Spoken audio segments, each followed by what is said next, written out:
저희가 지금 세천사의 기별을 공부하고 있습니다. 이 세천사의 기별은 늦은 비 받는 기별이라고 말씀을 하십니다. 그래서 우리가 세천사의 기별은 정말 연구를 열심히 하고 또 그것을 삶에서 실천할 때 저희가 온전히 이것이 저희 것이 되는 것 같습니다. 그래서 오늘은 둘째 천사의 기별에 대해서 지난 시간에 이어서 같이 교제를 해보려고 합니다.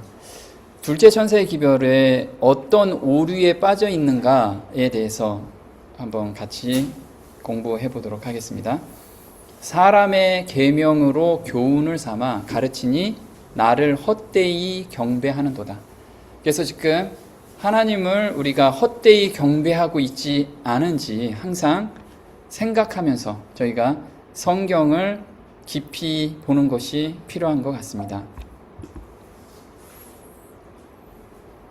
자, 둘째 천사의 기별은 거짓 교리에서 벗어나라는 기별입니다. 거짓 교리에서.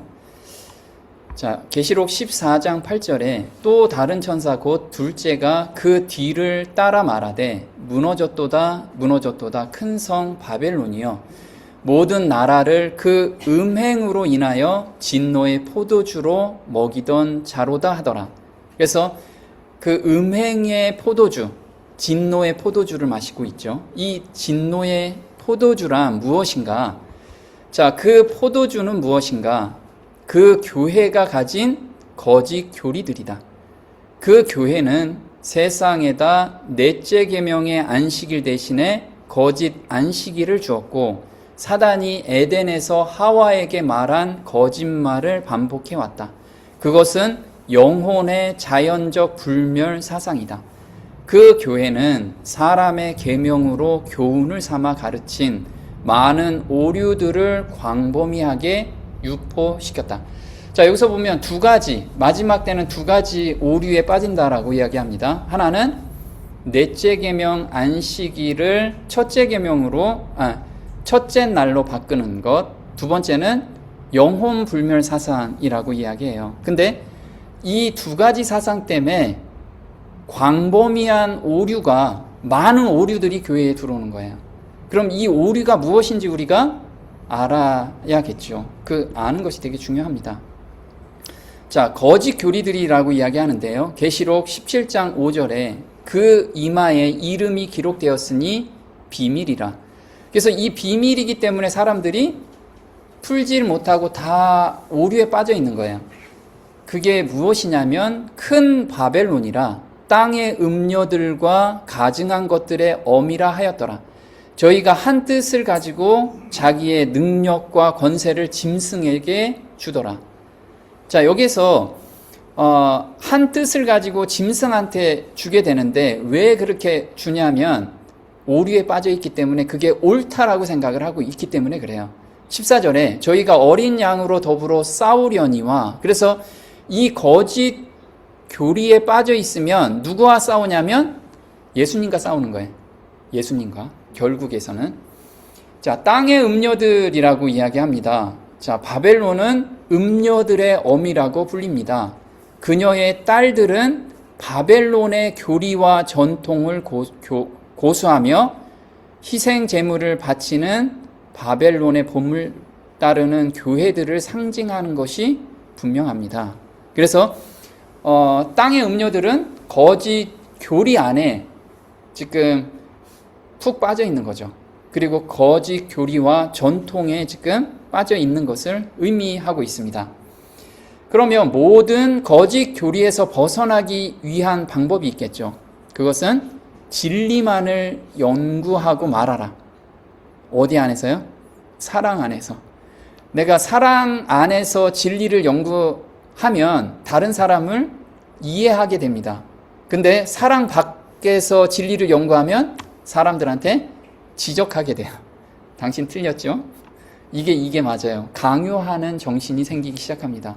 예수님께서는 진리를 온전히 깨달으신 분이 예수님이시죠. 그런데 사람들한테 강요하거나 지적하지 않으셨습니다. 삶으로 보여주면서 따라오게 하셨죠. 자, 에베소서 4장 13절에 그리하여 우리 모두는 하나님의 아들 예수 그리스도를 믿는 일과 아는 일에 하나가 되고 나아가 더욱 온전한 모습으로 성숙해져서 마침내 그리스도의 충만하심의 경지까지 이르게 됩니다. 자, 14만 4천은 이 진리가 온전하게 깨달은 자들은 14만 4천이 될 수 있어요. 제가 지난번에도 말씀드렸듯이 진리 가운데서 지금 계속해서 걸어가는 믿음으로 말미암는 의의 기별 가운데 들어가는 사람들은 다 구원을 받죠.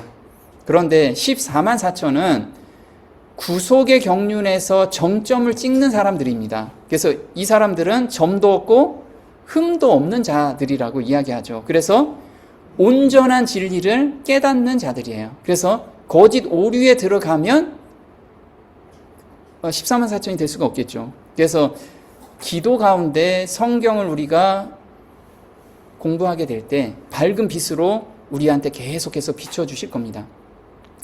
그래서 여기서 뭐라고 얘기하냐면 충만하심의 경지까지 이르는 자들이 14만 4천이 되는 거예요. 14절에 그렇게 되면 우리는 더 이상 세상 풍조에 이리저리 흔들리거나, 여기서 세상 풍조라고 하는데 every wind of doctrine이라고 합니다. 교리라고 얘기하죠. 세상의 많은 교리들에 흔들리지 않는다라는 거예요. 인간의 온갖 잘못된 가르침에 이리저리 끌려다니거나 사람들의 기만적이고 간교한 술수에 떠밀려 다니거나 하는 어린애 같은 유치한 수준을 훌쩍 벗어나게 될 것입니다. 모쪼록 우리는 사랑 안에서 진리만을 말하면서 우리 삶의 모든 면에서 더욱 자라나 마침내 머리 되시는 그리스도에게까지 다다라야 합니다. 이게 에베소서 4장 쉬운 말 성경입니다. 어디까지 다다라야 되냐면 지식에까지 성장하는데 그리스도에 이르기까지.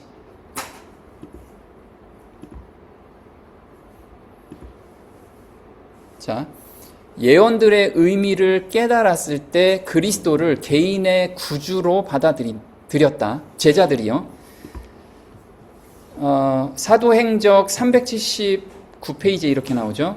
그들이 나사렛 예수를 거절하였을 때 유대인들에게는 한 민족으로서 무서운 운명이 선고되었음에도 불구하고 각 시대를 통하여 조용히 고통을 참은 고상하고 하나님을 경외하는 많은 유대인 남녀들이 존재해왔다.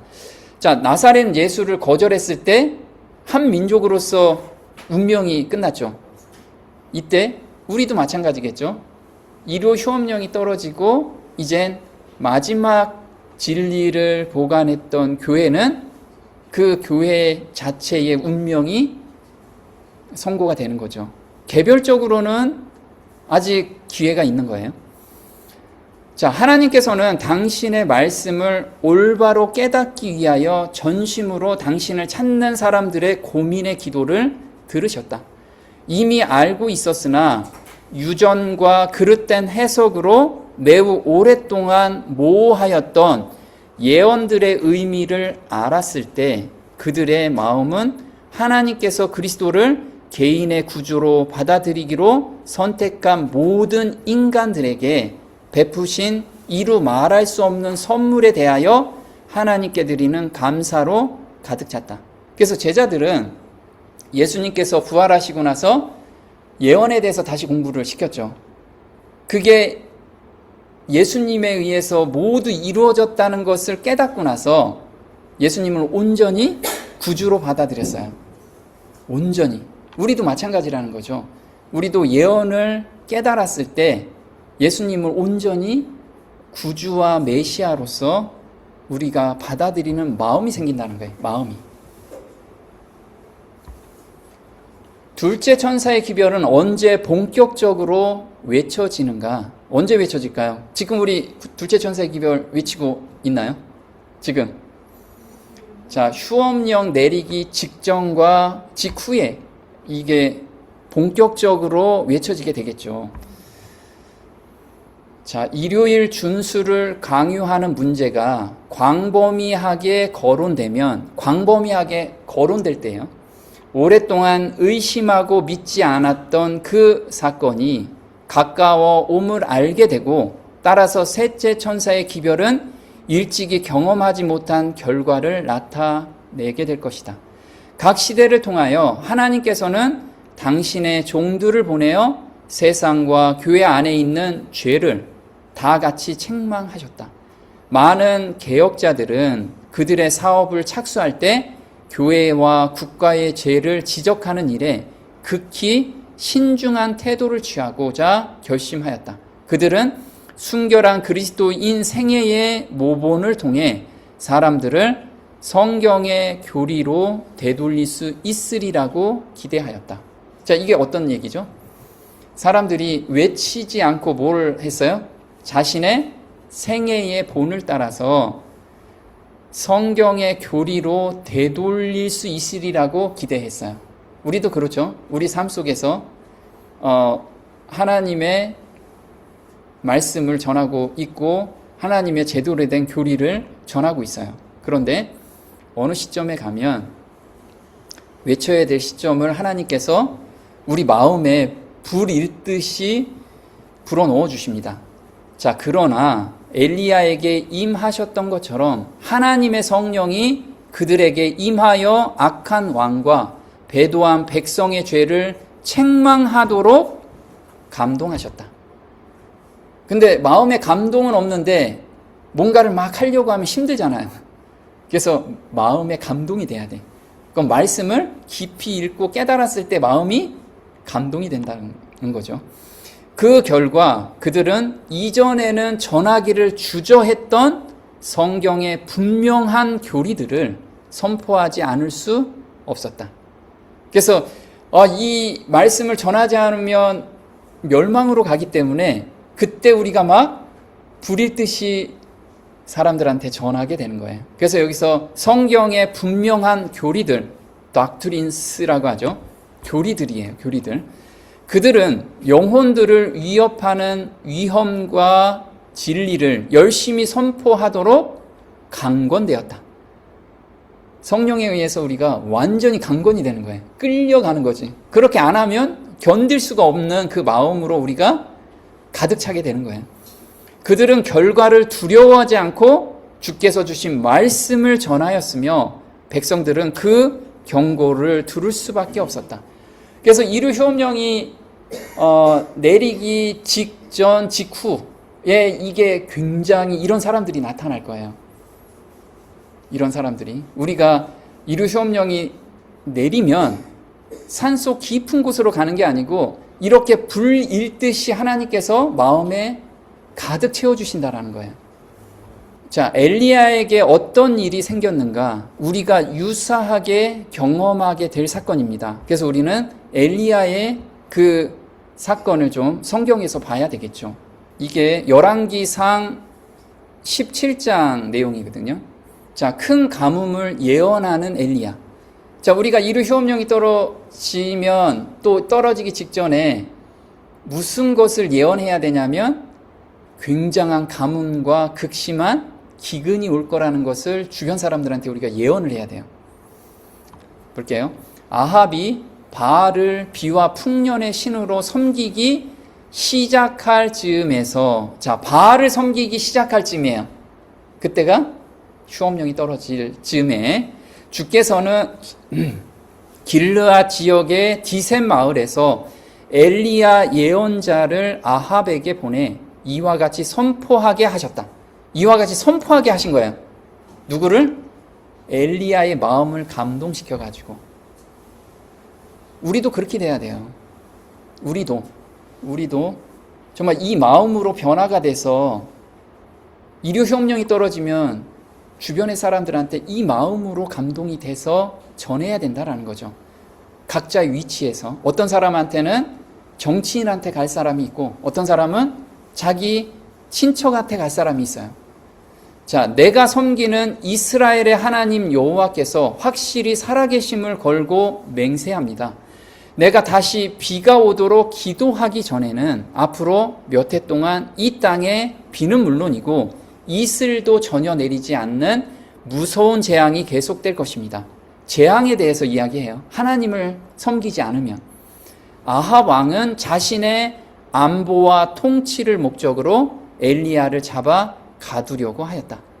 그래서 우리는 사람들이 이렇게 그런 이야기를 못하도록 하게 될 거죠. 그러나 여호와께서 엘리야를 먼저 숨겨주셨다. 자, 이때 하나님께서는 엘리야가 피할 길을 예비하셨어요. 우리가 예비하는 게 아니고 하나님을 따르는 사람들은 하나님이 예비해 주시는 거예요. 하나님의 일을 먼저 생각해야 되는데 우리는 지금 피할 거부터 생각한다고요. 자, 디셈 마을은 긴네렛 호수와 야복강 사이에 있는 그리 시냇가에 있었고 요단강 동쪽에 위치해 있었다. 거기서 서쪽으로 요단강을 건너가 남서쪽으로 내려가면 사마리아에 이르렀다. 3절에 엘리야야 어서 안전한 곳으로 피신하여라. 요단강 동쪽으로 건너가서 그리 시냇가에 은밀한 곳에 숨어 있거라. 먹을 것을 내가 까마귀들을 통해 가져다 주겠다. 그리고 물은 계곡의 시냇물을 마셔라. 이게 지금 하나님께서 말씀을 하고 계시는 거죠. 자, 그러면 우리가 늦은 비 내릴 때는 언제일까요? 자, 열왕기상 18장에 우리 엘리야하고 바알의 그 섬기는 그 하늘에서 불이 내려오는 시점이죠. 그게 늦은 비 내리는 시점이거든요. 그럼 이때는 일요 휴업령이 떨어진 시점이라는 거예요. 자, 일요 휴업령이 통과되었을 때 예언해야 돼요, 우리가. 예언. 어떻게 될지를 하나님의 법과 극심한 기근에 대해서 예언을 해야 된다라는 거죠. 자, 하나님은 자기의 기별을 맡기실 만한 사람을 항상 갖고 계신다. 이 기별을 전할 사람을 항상 가지고 계신다라는 거예요. 하나님의 성령께서는 그의 마음을 감동시키셔서 말하지 않을 수 없게 하신다. 그래서 우리가 지금 준비해야 될 것은 이 말씀을 깊이 깨닫는 거예요. 그래서 그 시점이 되면 감동이 돼서 우리가 나가야 될 사람들이라는 거죠. 시골로 들어가야 될 사람이 아니고 나가야 될 사람들. 하지만 그 하나님의 종은 곧 그가 위험한 일을 감행하였다는 것을 깨달았다. 나 하나님의 감동이 돼서 막 말을 했는데 돌아보니까 적진 한가운데가 있네. 자, 그는 자신과 그가 전한 기별이 비판의 대상이 되었음을 알게 된다. 그의 태도와 생활과 재산, 이 모든 것이 다 조사를 받고 비판을 받는다. 그래서 우리 교회 안에서도 저 사람이 전하는 기별, 저 사람 보니까 평상시에 저런데 그 기별이 맞아? 이렇게 기별을 가지고 비판을 하는 게 아니고 그 사람의 태도, 그 사람의 삶, 그런 걸 가지고 한다라는 거예요. 그럼 지금 우리가 제대로 살아야겠죠. 제대로. 그런 사람만이 기별을 전할 수 있는 사람이라는 거예요. 만약 목사의 얼굴이 부싯돌 같지 않으면, 만약 그가 불효불굴의 믿음과 용기를 갖고 있지 않으면, 만약 그의 마음이 하나님과 평상시에 끊임없이 교제함으로써 강해지지 않으면 그는 그가 상대로 말하고 있는 사람들의 성화되지 못한 기와 감정을 즐겁게 하기 위하여 그의 증언을 거기에 맞추기 시작할 것이다. 우리는 이런 우를 범하면 안 되겠죠. 제가 기도의 제목 중에 하나가 이겁니다. 자, 안전한 곳, 시골로 내려가 자급자족을 하라라고 우리한테 말씀을 해주십니다. 그러나 완전한 생존주의라고 이야기하지 않고요. 전적으로 의지하는 삶이라는 거예요. 시골에 내려가서 전적으로 의지하는 삶을 훈련하라는 거지, 완전 생존주의로서 난 이것만 있으면 나는 환란이 와도 끄떡없어. 이거면 누구를 믿는 거예요? 자기가 준비한 걸 믿는 거지 하나님을 믿는 게 아니라는 거예요. 그러면 나중에 지금 작은 환난에서는 하나님을 전적으로 의지하는 경험 가운데 들어간 사람만이 큰 환난을 통과할 수 있는 거예요. 어느 날 뚝딱 내가 작은 환난은 내 힘으로 다 준비해놓고 하나님을 의지하지 않고 자기가 준비한 것을 의지해놓고 나중에 큰 환난에는 하나님을 전적으로 의지한다? 그런 건 없다라는 거예요. 그래서 우리는 불 가운데 통과하면서 내가 가지고 있는 모든 것이 태워진 상태에서 그 사람만이 늦은 비 성령을 받고 큰 환난을 통과할 수 있다는 거죠. 자, 주님께서는 거듭거듭 우리 신자들이 가족들을 거느리고 도시를 떠나 저들의 먹을 양식을 재배할 수 있는 시골로 옮기도록 지시해 주셨다. 그 이유는 장차 물건을 사고 파는 문제가 매우 심각해질 것이기 때문이다. 지금은 여러 번 반복해서 우리들에게 주신 이 진리의 말씀을 유의해야 할 때이다. 도시를 떠나서 주택들이 서로 밀집되어 있지 않고 원수들의 방해에서 해방될 수 있는 후미진 시골 지방으로 가라.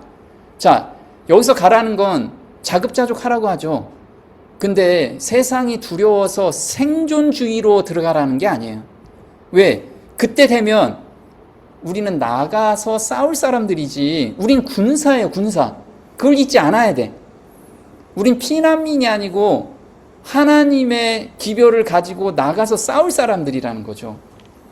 자, 영성을 쌓기 위해서 시골 생활은 권장을 합니다. 그리고 매매 금지 대비하여 일정 식량 재배를 권장하시죠. 그러나 환난을 대비하여 저장고 파고 물 파고 재산 보관하여 준비된 것에 의지하며 안주하라는 말씀은 잘못 이해한 것이다.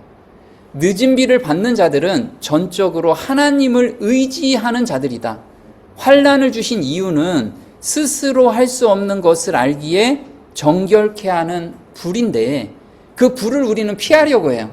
스스로 준비한 것을 의지하는 자들은 하나님의 뜻에 맞지 않는 삶이라는 거죠. 환난의 때를 위하여 세속적인 필요를 준비해야 한다고 주장하는 것은 성경의 가르침과 반대된다는 것을 주님께서 내게 여러 번 보여주셨다. 자, 이 환난의 때가 언제인가요? 큰 환난만 대비되나요? 작은 환난 때 훈련받은 사람만이 큰 환난으로 이 상태로 들어가는 거예요. 나는 만일 성도들이 환난의 때를 위해 들에나 혹은 어떤 다른 곳에 양식을 저장해 두었다 할지라도 전쟁과 기근과 온역이 이 땅을 휩쓸고 지나갈 때 포악한 자들에게 빼앗길 것과 낯선 자들이 그들의 밭의 곡식을 수확해 가는 것을 나는 보았다. 그때는 우리가 하나님을 전적으로 의뢰할 때이며 그분이 우리를 먹이실 것이다. 그때에는 우리에게 먹을 것과 마실 것이 충분히 있어서 우리가 부족함을 느끼거나 굶주림으로 고통을 당하지 않을 것을 보았다. 자, 히브리서 2장 14절에 자녀들은 혈육에 함께 속하였음에 그도 또한 한 모양으로 혈육에 함께 속하심은 사망으로 말미암아 사망의 세력을 잡은 자 곧 마귀를 없이 하시며 또 죽기를 무서워함으로 일생에 매여 종로로 타는 모든 자들을 놓아주려 하심이니. 자, 예수님께서 오셔서 십자가에 못 박혀 돌아가시고 부활하셨어요. 그 이유가 뭐라고 그러죠?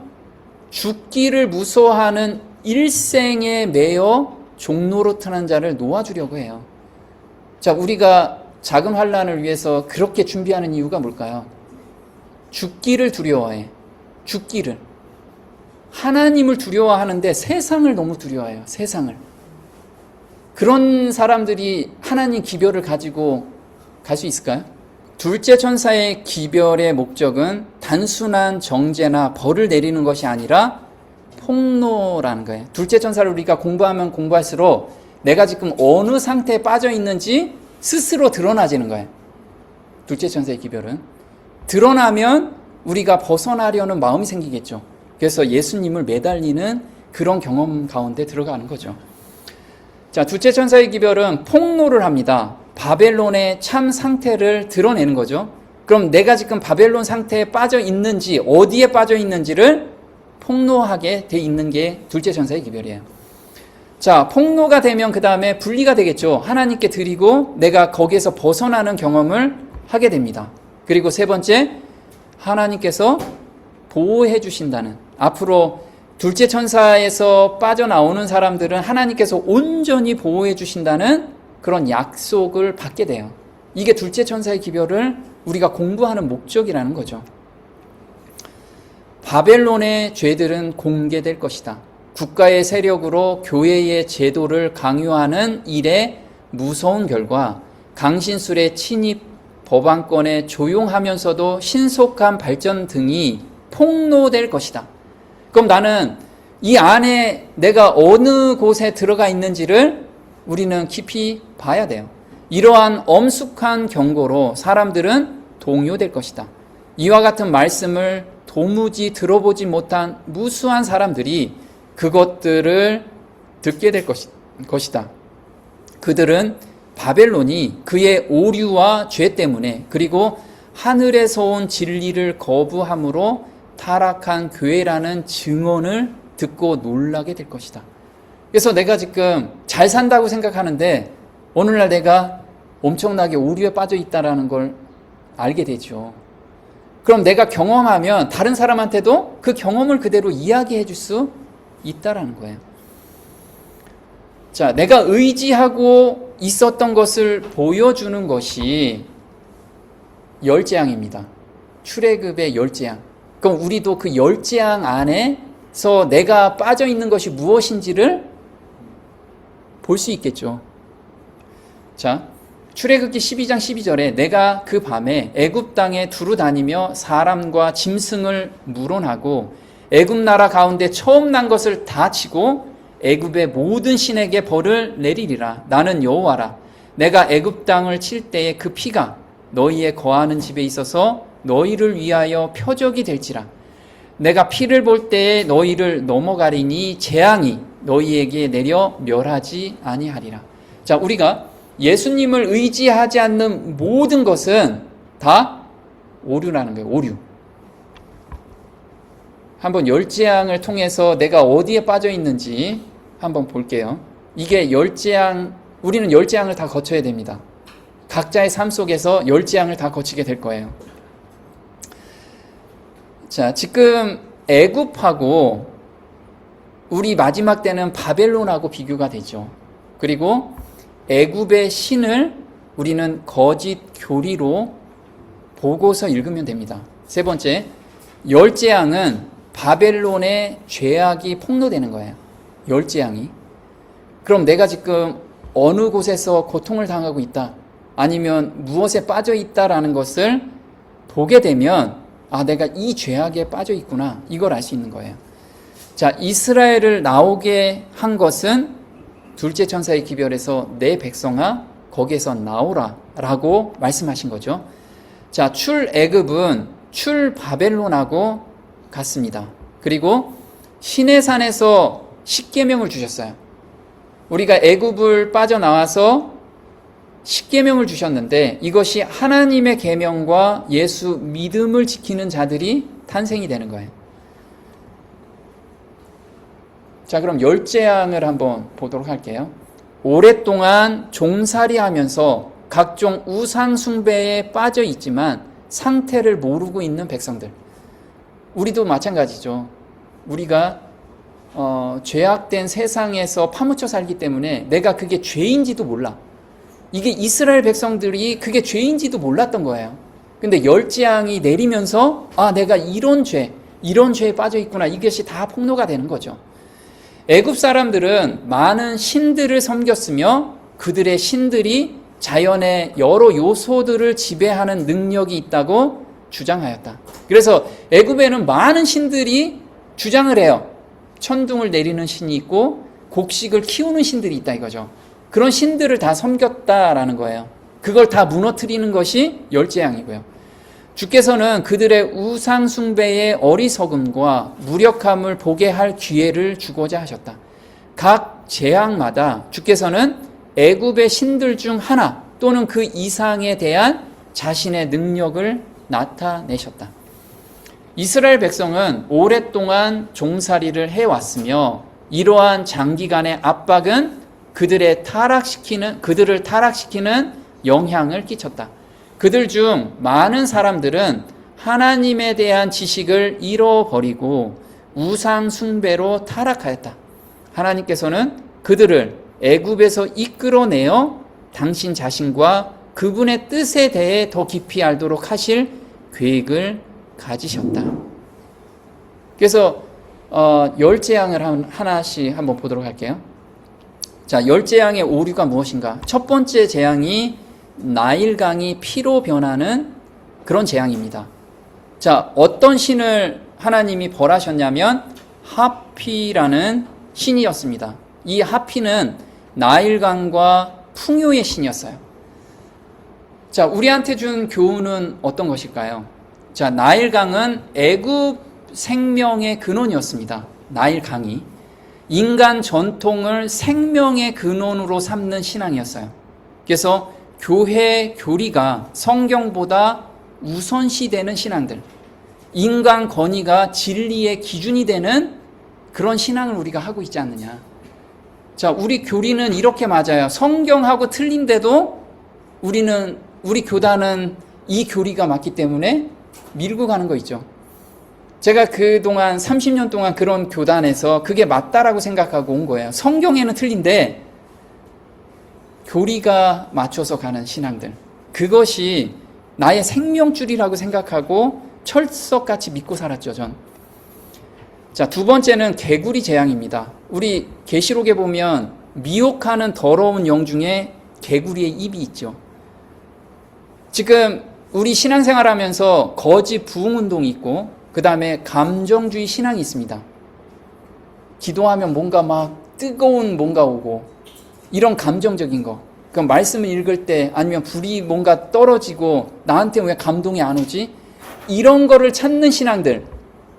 이런 신앙. 그리고 기적 중심의 종교들. 세 번째, 이 재앙입니다. 이 재앙은 인간의 힘으로 할 수 있다는 오류에 빠져 있어요. 이 신앙은 땅의 신이거든요. 땅의 신. 그래서 땅에 우리가 뭘 읽을 수 있다라고 생각을 하는 거예요. 하나님께서 역사하지 않으면 그게 할 수가 없는데. 그래서 행위 구원 신앙, 그리고 형식주의. 우리 형식주의 되게 많죠? 뭔가를 해야지만 복받을 것 같고, 헌금을 드려야지만 내가 복받을 것 같은 그런 행위주의. 자, 파리 재앙이 있습니다. 파리는 굉장히 더럽죠. 이게 부패와 타락입니다. 교회 다니는 목적 중에 가장 큰 게 출세하기 위해서, 사람 인맥 넓히기 위해서 요즘 교회 많이 다니고 있죠. 내가 지금 그러고 있지 않느냐. 내가 먹고 살기 위해서 교단에 서 있고 단에 서서 설교를 하고 있지 않느냐. 만약에 1년 동안 월급 하나도 안 줄 거야. 그럼 내가 그렇게 봉사할 수 있느냐. 이런 거 우리가 생각을 해봐야 돼요. 내가 그 오류에 빠져 있지 않는가. 그래서 이렇게 이젠 시간 관계상 9번째까지 가겠습니다. 자, 9번째는 태양신입니다. 우리가 태양신 보면 지금 적용하면 일요일 안식일 예배 태양신 숭배죠. 그리고 태양신 안에 연결되어 있는 것이 영혼 불멸 사상입니다. 그리고 영매술, 강신술을 의미하죠. 그리고 열재앙이 장자재앙입니다. 장자재앙은 신격화된 바로였죠. 바로가 신이었습니다. 그 신을 없애는 것이 장자재앙이에요. 그래서 신격화된 것이 요즘은 교황권, 앞으로 국가 권력에 모두 따르게 되죠. 그게 우리가 앞으로 따라야 될, 만약 이걸 모른다면 자연스럽게 따르는 그런 상황이라는 거예요. 그래서 계시록 18장 1절에 2일 후에 다른 천사가 하늘에서 내려오는 것을 보니 큰 권세를 가졌는데 그의 영광으로 땅이 환하여지더라.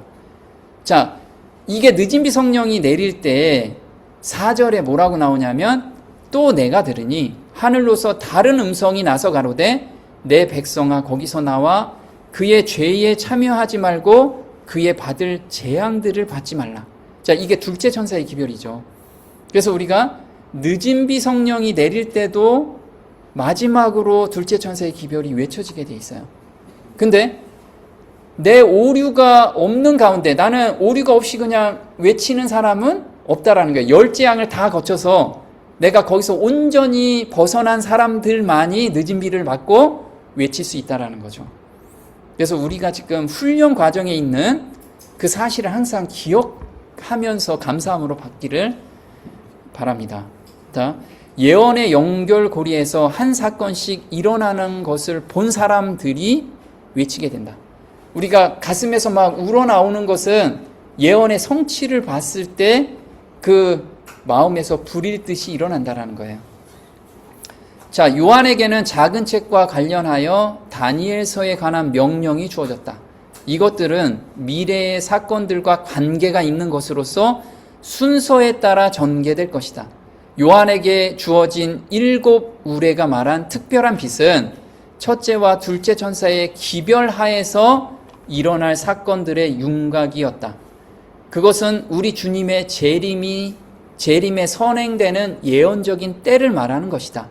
우리 주님의 재림의 시기와 관계가 있는 그 진리는 우리의 영혼의 귀한 기별이었다.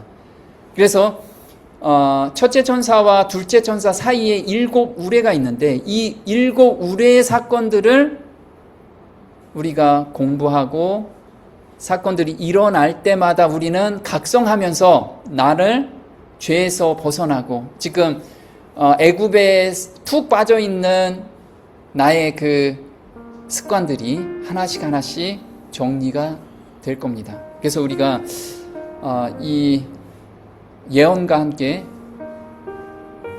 그리고 사건들을 통해서 마음이 준비되는 저와 여러분이 됐으면 좋겠습니다.